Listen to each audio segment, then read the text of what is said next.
In a Britain still wrestling with its colonial past, one woman has risen to political prominence, not by embracing her heritage, but by seemingly turning it into a weapon. Hailed by some as a bold truth-teller, condemned by others as a political opportunist. But here's the question no one is asking. In downplaying, and sometimes even deriding, her country of origin, who is she really trying to impress?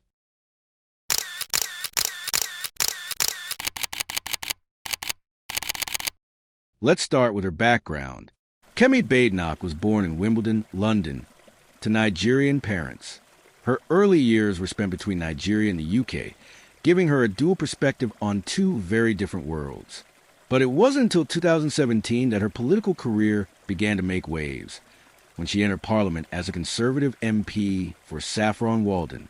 Quickly, she became known for her unapologetic speeches, sharp wit, and willingness to take controversial stances, especially on issues of race, diversity, and Britain's colonial history. This is the past. We need to talk about the future. There are many countries now who want to use guilt to try and exploit the UK. They ask for reparations. I saw it as a trade minister. It's not culture wars. I was at the WTO. I won't name the minister from another country. And he was telling me that we needed to give up some of the things that we were doing because of colonialism and because they needed time to develop. These arguments are a scam. Don't fall for it. We need to make sure that we put this country first. We work well with our neighbours. We work well with other countries, but we have to look after ourselves too. While some saw her as a refreshing voice who challenged political correctness, others noticed something deeper, a pattern of remarks that seemed to distance herself from her Nigerian heritage and, in some cases, cast it in a negative light. Badenoch has criticized the idea of teaching critical race theory in schools, dismissed calls for reparations, and downplayed systemic racism in the UK.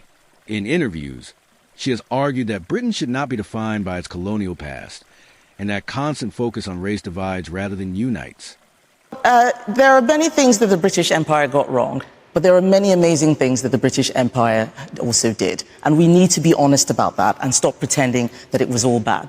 The British Empire ended slavery, the Atlantic slave trade. We need to talk about that more. But critics argue that these positions aren't just neutral political views. They're a calculated strategy. By challenging narratives that resonate strongly within black communities, especially African and Caribbean Britons, Badenoch has positioned herself as the voice of reason to a predominantly white conservative base. Some point to her comments on Nigerian politics, corruption, and cultural practices as part of a pattern, painting her homeland as backward or flawed, while presenting Britain as a place of order, stability, and moral clarity. So, is this just who Kemi Badenoch is, or is it part of a larger strategy? In politics, identity can be a double-edged sword. For a black woman in a right-leaning party, the quickest way to gain credibility with the base may be to reject, or even attack, the identity politics they distrust. By signaling that she's not like the others, she reassures voters who might otherwise be skeptical of her background. It's a tactic as old as politics itself. Distance yourself from the group you're assumed to belong to, and in doing so, you become the perfect messenger for policies that group might oppose. In this case, Badenoch's rejection of certain narratives about race and colonialism becomes her political armor. But strategies have consequences. For many Nigerians in the UK and abroad, Badenoch's comments feel like a betrayal, a disowning of the culture and struggles that shaped her. Scholars warn that when influential figures downplay the realities of systemic inequality, it can slow progress on addressing those issues. By aligning too closely with a narrative that ignores history, they risk erasing the lived experiences of millions.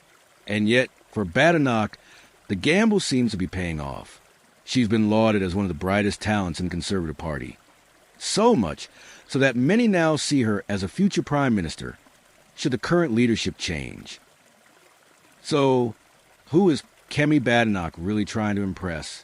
Her critics say it's the conservative establishment and the voters who see her rejection of identity politics as proof that their own views are justified. Her supporters say she's simply being honest, refusing to be boxed in by expectations based on her ethnicity or birthplace. Perhaps the truth lies somewhere in between, a skilled politician navigating two worlds, making calculated choices about which parts of her identity to showcase and which to set aside. In the end, Identity is both a shield and a sword in politics. For Kemi Badenoch, it has become the weapon she wields to climb higher in a system still shaped by the shadows of empire. The real question is, when she reaches the top, will she use that weapon to unite or to divide? This is Hot Take Channel.